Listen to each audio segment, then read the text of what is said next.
to thrive this season. Okay, so this is what Sophie Turner continues to go on and on about in every interview. And it's about time, isn't it? I've expressed in a few of my videos how excited I am to see Sansa this season, and how confident I am that she will finally grow a backbone and be a badass. But what exactly is she going to be doing? The only thing I've heard people talk about is, well, she will go around the north looking for her brothers, and she will go from house to house to reunite the Stark loyalists, to create an army to fight the Boltons and take over Winterfell again. And to be honest, I've been on this same train of thought too, if you watch my Sansa predictions video. I mean, it sort of fits what she was saying, right? Sansa is not a pawn in someone else's game, she's standing up for herself, big season for her and all that. But doesn't it sound a bit too predictable? A bit, dare I say, boring? Well, guess what? There's a more exciting option that also fits what she has been saying and more. Hello everybody, hope you're having a great day. Here's Val with another video to keep your boredom at bay. This video contains spoilers for A Feast for Crows. You guys know Airtag, right? Name Bucha. No, I know, it's not Airtag. I had to ask him. It's Airtag. Well, for those of you who don't know, he's the artist behind all of these. Lots of people share his art everywhere, even Game of Thrones actors. And lots of YouTubers use his art in their videos, including myself, which is how I ended up becoming good friends with him. But why is he relevant to this video? Well, he's pretty much the whole reason for this video. His Game of Thrones art for the past few months has been all about his own personal Season 6 predictions. And recently he thought of a prediction for Sansa that he hadn't heard anywhere. He came to me when he was working on it and asked me if I wanted to make a video about it. I loved his predictions, so I said yes. My only job was to do the research and find the evidence that would back it up. His prediction basically says that Sansa will not stay in the north for the entire season. She will go south, to the Riverlands, and she will be part of a plot from A Feast for Crows that we know for a fact is going to happen in Season 6. Spoiler warning for A Feast for Crows. This plot involves Jaime negotiating with the Blackfish to break the siege at Riverrun, and at the same time meeting up with Brienne. You thinking what I'm thinking? Are you ready for the big reveal? Yes, the prediction is that Sansa will go to the Riverlands, taking on the role of Lady Stoneheart. Okay, I can sense your desire to just go to the comments and start typing away about all the rumors you've heard. But trust me, I've heard them too, and I've read a lot about it. The rumors of a Lady Stoneheart spotted filming and commanding an army were never confirmed to be true or fake. But if they were true, they didn't specify any actress, so it could have been played by Sophie, since Michelle Farley has said that she's not coming back. Although, someone did see her in Belfast. Not filming, just driving by in a van, but I'm gonna leave that discussion for another time. And yes, a lot of us had thought that Sansa would be the one to replace Lady Stoneheart ever since she became Dark Sansa. But Airtag had a very interesting way to portray it. The Proud Lord's dead. This is Airtag's depiction of his prediction. Now, before I show you all the evidence that supports this, let me explain what we can see here real quick. This is pretty much a second Red Wedding being held at Riverrun. This is Sansa marrying Walder Frey. And of course, halfway through the ceremony the Freys begin to get butchered, bringing everything full circle. And although it would be really cool to see it happen exactly as shown here, this is not meant to be taken literally. It's meant in a more symbolic way. It is art after all. Sansa may not kill Walder Frey herself or marry him, but Airtag is predicting that she will be involved in getting her revenge against the Freys, just as Lady Stoneheart did. Who else can we see in this picture? Well, starting from left to right we have Bronn beheading Black Walder, then the Blackfish slicing the throat of another Frey. On this side we have Brienne cutting this guy's head open, and this guy back here is Anguy, the archer who just shot this guy through the head. This here is Edmure killing lame Lothar, and this is Thoros of Myr, choking ill in pain actually. This was Calvin's idea, a friend of Airtag's who helped him with his prediction. Grey Wind's pelt on the floor was also his idea. I guess the Freys thought it would be appropriate to bring it as a decoration gift. Oh, and this is just a random Lannister soldier. Okay, now let me give you an unbiased analysis and show you both the pros and cons of this prediction. Evidence number 1. Confirmation that the Lady Stoneheart plotline from the books is happening in Season 6. First of all, we have these pictures from the set where they were filming the Riverrun siege. You can see the Tully sigil here, and you can also see the Lannister and Frey tents just outside. We even have this picture from inside of the Riverrun castle with more Tully sigils. And then we have a bunch of actors confirmed to be appearing in Season 6 who are part of that plotline. There's Clive Russell coming back as the Blackfish Brynden Tully, and Tobias Menzies as Edmure Tully. We also know about casting calls for a group of outlaws that included Lachlan or Lashlan? Wait, let me look it up. Lachlan. Lachlan? Alright then. He's the leader of the outlaw band. We have Ricky Champ confirmed to be playing a guy called Flynn, who's a member of an outlaw band as well. Same one, most likely. Japheth is another outlaw. God, these names. And there's also a character called Bauer, whose filming schedule overlaps with those of the Outlaws, so it's possible that he's part of it too. This could be the same Brotherhood Without Banners outlaw band that was previously led by Lord Beric Dondarrion, especially when you hear the rumors that Thoros of Myr is coming back as well. Yeah, as you may remember in the books, the band members changed a bit after Beric Dondarrion died, bringing Lady Stoneheart back to life. Thoros was still with them, but he didn't like the new purpose that Lady Stoneheart gave the Brotherhood. She didn't care about justice like Beric did, she only cared about revenge. But casting news are telling us that Lachlan is the new leader, so this helps support the prediction a bit more, because maybe this is the show's version of these events, and they're purposely leaving room for someone else to take on the role of the revenge-thirsty Lady Stoneheart. I've gotta mention that it is also possible for at least part of this role to be given to Arya through Nymeria, because guess what? A pack of wolves was also spotted near the set for Riverrun. Oh yeah, get hyped. And let's not forget Ian McShane. He will be interacting with this outlaw band as well, and he's pretty much told us that he'll be playing the elder brother, or Septon Merrybolt, or a combination of the two. And on top of that, he also said he would help bring back a character who we all thought was dead, so yeah, I would say it's safe to get hyped for the Hound's return as well. But let's not get too off track here. One way or the other, there'll be a lot going on around this area. Who else do we need for this plotline? The Freys? Well, you already saw their tents in the pictures, so of course they are coming back. But the confirmed character that we find the most interesting is Lord Walder Frey. Yep, he is back, hopefully only to be killed off. Also, an actor who played one of his many sons has hinted at coming back as well. None other than Black Walder. The guy who heartlessly finished off the first Red Wedding by slicing Catelyn's throat. And last but not least, there was a casting call that seemed to match Merrett Frey more than anyone else. He's another son of Lord Walder Frey. In the books, he helped plan the Red Wedding, and he's also the father of Fat Walda. Now we're only missing Jaime and Brienne. Do we have confirmation that they will be part of this? Yes, we do. News from the set from very reliable sources have confirmed that both of them were filming scenes in Riverrun. Also, Jaime will be with Bronn, and Brienne will be with Podrick, so it'll be interesting to see those two meet again. News from the set also talk about what was filmed there, and it goes along the lines of Jaime having a heated discussion with the Blackfish, just like in the books, and then Brienne also having a heated argument with Jaime, followed by her offering her services to the Tullys right after. There will be a funny exchange between Bronn and Pod too. It sounds like there will be a lot more action in this scene though. An assault was filmed where the Blackfish attacks first by shooting flaming arrows at the Freys and the Lannisters, so it may turn into a full-on battle. Okay, I think I've made my point here. The Lady Stoneheart plot is happening, with or without Lady Stoneheart. Evidence number 2. Brienne in the Riverlands. Let's talk about Brienne for a second now. We know that she never gives up. Ever. And she has only one objective right now, to find and protect Sansa at all costs. That's her oath, and nothing would make Brienne put aside an oath. This is a good time to mention an interview with Alfie Allen that came out recently where he spilled so much information it makes you think that he's just trolling us. But one of the many things he said was that after they jump, Theon does try to sacrifice himself and lead the Bolton officers away, but then he adds, in fact, he doesn't lead them away because they see Sansa anyway, and then Gwendolyn Christie turns up as Brienne of Tarth and smashes everyone to shit.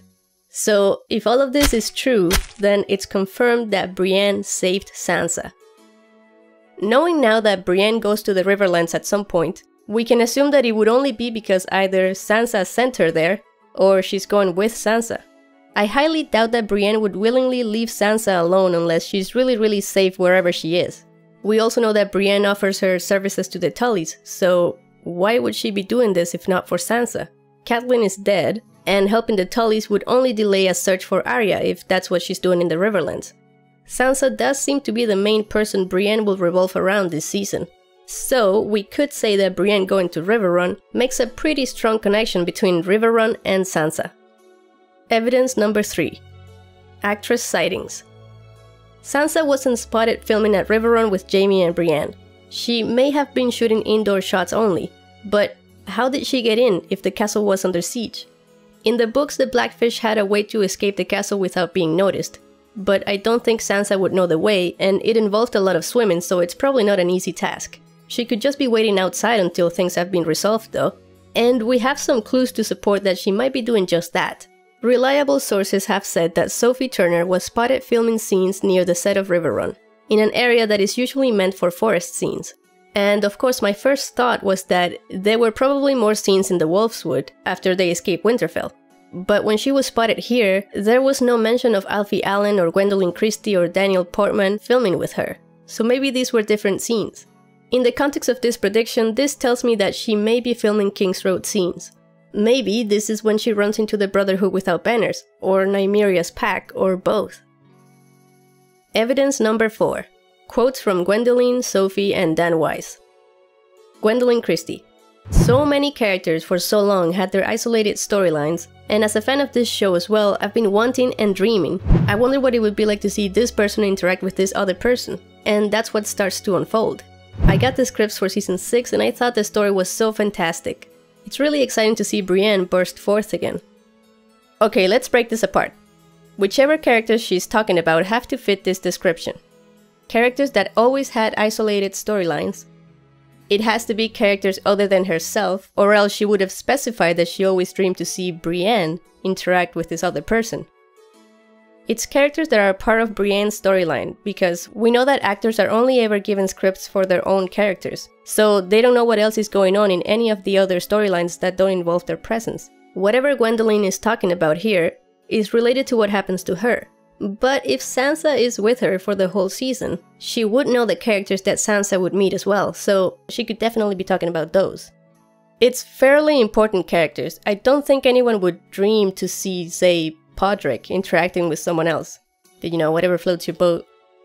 Assuming that Brienne stays with Sansa for most of, if not the whole season, and sticking to this prediction, we can eliminate a few people. Mostly in the north. The only candidates there would be Melisandre, Davos, and maybe Jon if he comes back early enough. Check this out though, Mel looks like she's leaving Castle Black here. And I haven't heard anyone point out this suspicious green fabric over here. Could it be Sansa's dress? It's definitely a woman's, and I can assure you that you won't find anything green or that pretty at Castle Black. Everything they have is dyed black, so this doesn't belong there. And I really don't think it's part of filming equipment either. It definitely looks like part of a costume. This piece of fabric has been driving me crazy for weeks. But anyways, so maybe she goes to the Riverlands with Sansa, looking for Thoros. Brienne could also be talking about the Brotherhood Without Banners, or Jaime, or some Freys. All of those support the Sansa equals Lady Stoneheart prediction. Sophie Turner. Sophie has said a lot, so I'm going to pick only the quotes that seem to have the most meaning. Sansa's coming into her own and standing up for herself. This season is about Sansa taking charge and being a leader, rather than just like a pawn in someone else's game. She's really going to thrive this season.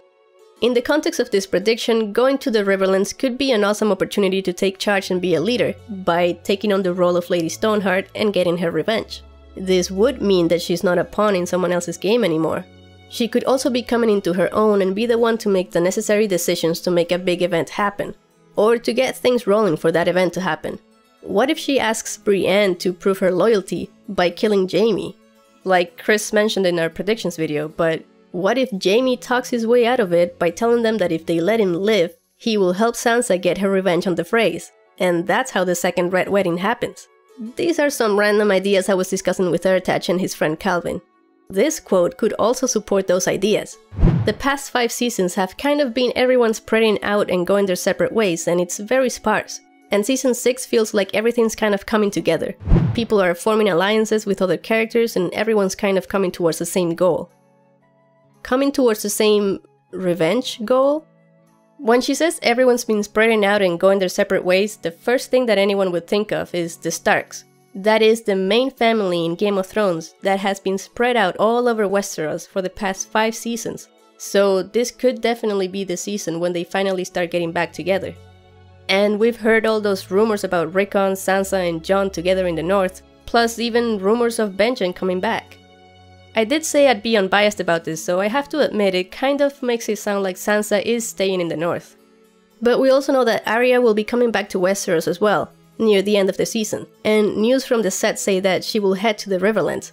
So, Sophie could be referring to Sansa meeting her sister in the Riverlands, which could also just mean running into Nymeria for all we know. Forming alliances could also mean all of the alliances going on in the north for that big battle.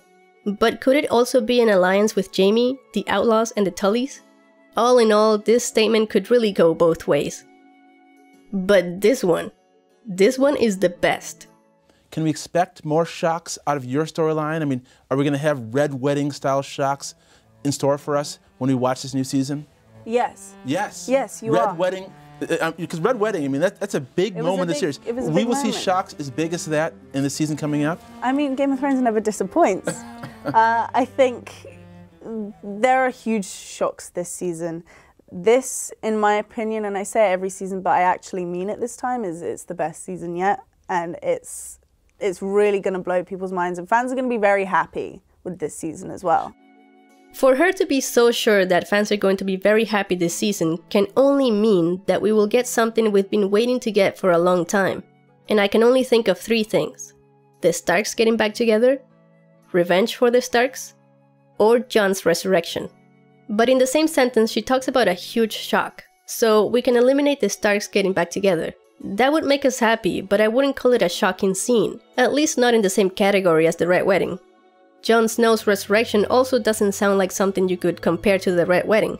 They feel like 2 very different types of shock, and I think Sophie would have mentioned something about that difference, instead of just saying yes to the shock referring to the Red Wedding, because that's what the interviewer was clearly asking her about, specifically. He repeated it a few times, Red Wedding, and she kept saying yes. I think this could only mean a shocking scene where lots of people die, aka revenge for the Starks, orchestrated by Sansa. But she does say there are huge shocks this season, so it won't just be one. Maybe it will be all 3 of those after all. And like I said before, characters don't know anything beyond their own storylines, so these shocks will happen around Sansa. Here's another random thought. Could this be related to a Frey pie type of deal? There's rumors that Wyman Manderly was cast, so yeah, we shall see. Our final quote is from Dan Wise. Sophie really delivers this season. She's an extremely phenomenal actor, and this year she gets to go to places she's never gone. Is he talking about metaphorical places? Like her character development? Her state of mind? Her position in the Game of Thrones? You know how when someone turns out to be succeeding in life, people tend to say they're going places? So is that it? Or could he be talking about literal geographical places? If she's only going from house to house in the north, that could be considered just one place. The north. I think that if going places she's never gone is something big enough to be the one thing you mention in an interview, then it may mean more than just different houses in the north. Maybe he means Castle Black. Or maybe he means the Riverlands. This would match his statement better than any of the other options. Evidence number 5. Promotional material. Yes, I know this may not mean anything, and you will probably say that I'm overanalyzing here, but it's worth mentioning just in case. If Sansa's storyline is all about the north, wouldn't it make more sense to have the background of this picture be a bit more cold looking? Have a bit more snow in it? Sansa was included in the same pictures as Brienne and Arya, who we know have a relation to the Riverlands this season. Does this mean Sansa is involved in that too? You may be thinking, well, there was this other picture where they put Daenerys with Cersei and Marjorie, who are in King's Landing, and Dany has nothing to do with King's Landing. Are you sure? Are you all that sure that this is not the season when Dany finally heads to Westeros? If she does, no matter where she lands, her main objective will be King's Landing, so she can take back the Iron Throne, you know, that thing that she wants really bad. And like I've said before, we know Arya is coming back to Westeros too, and will be heading to the Riverlands, maybe because of Nymeria, so it's not that much of a stretch to think that this is the same thing for Dany. When you look at the individual pictures though, the backgrounds become a bit different, and a bit more specific for each of the characters. For example, Arya's background has a bit of a Bravos feel to it. Marjorie's has a bit of a King's Landing feel to it. Brienne's has a river run feel to it with the castle walls behind her. And Sansa's looks like a forest in the south, like maybe the King's Road. There's also this one where she's... Wait, what? Is that what I think it is? Is that a tombstone? Will Sansa meet the Gravedigger? Okay, I'll stop. It's not impossible, but I know this isn't enough proof. What is against this prediction? A lot of the quotes do still match a storyline for Sansa in the North. We know that the North will have a huge story this season because of how many casting calls there were for Northern Lords. Reliable sources have confirmed that Sophie was spotted filming scenes in the courtyard of Winterfell. Reliable sources have also confirmed that Sophie was spotted filming scenes alongside the Battle of the Six Armies at Saintfield. The shot we got from her in the trailer looks to be somewhere in the north, because she's wearing a very thick pelt around her shoulders, which means that she's in a cold place. The picture of her in front of a warmer looking forest could be purely promotional and have no hidden meaning. Brienne could be going to the Riverlands alone in search for Arya. Maybe Brienne agrees to go on her own because Sansa is already safe with Northerners who are loyal to the Starks, and now she has to go searching for her sister since she promised to protect both of them. Maybe she's offering her services to the Tullys because the Stark girls will trust her more that way. Sansa was able to marry Ramsay because her marriage with Tyrion hadn't been consummated, but her marriage with Ramsay was definitely consummated, even if it was in the worst way possible. If Sansa was to be the bride of this second Red Wedding, could they really lie to the Freys about the consummation? Would they trust Sansa? And it's also not easy to find a reason for Sansa to leave the North. I'm not a screenwriter, so I can't really come up with a good plot where Sansa finds a reason to go south. But it's not impossible at all. Look at the guy Locke in the show, for example. Would you have believed me if when we first met him in the Riverlands I had told you that he was going to end up dying way beyond the wall at the hands of Hodor with Bran inside of him? Probably not. So, a screenwriter can make a plot go in many different ways for many different reasons. 3 bonus arguments. 1. Think about it this way. What is the purpose for Jaime to go to the Riverlands? In the show, every plot has a purpose. You can trust that him going there to take care of the siege and then go back home would be an extremely boring and useless plotline. There's no conflict there. There's no repercussions. Nothing major is going on. No plot development. They could simply have that happen off-screen. If they're showing it to us, then it's because something else will come out of it. Combining the connection that Riverrun has with Sansa, thanks to Brienne, with the fact that this clearly is the Lady Stoneheart plotline from the books, makes me think that the one major result that can come out of this is some good old revenge on the Freys. 2. Can Sansa kill someone? Well, I would consider these 2 scenes foreshadowing that she might.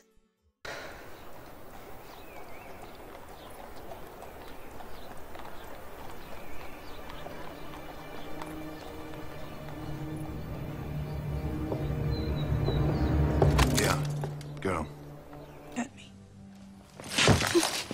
Look at me. Stannis is a killer. The Lannisters are killers. Your father was a killer. Your brother is a killer. Your sons will be killers someday. The world is built by killers. So you better get used to looking at them. 3. What was the purpose of making Sansa marry Ramsay? Was it just to help Theon's storyline? To help him finally snap out of it and escape Winterfell? A character as big as Sansa can't just be wasted for an entire season just for the sake of a small, in comparison, character like Theon.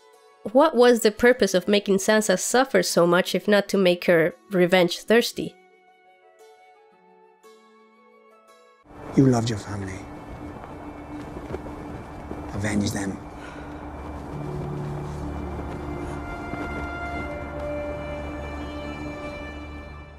This is what Ertach's gut feeling is telling him.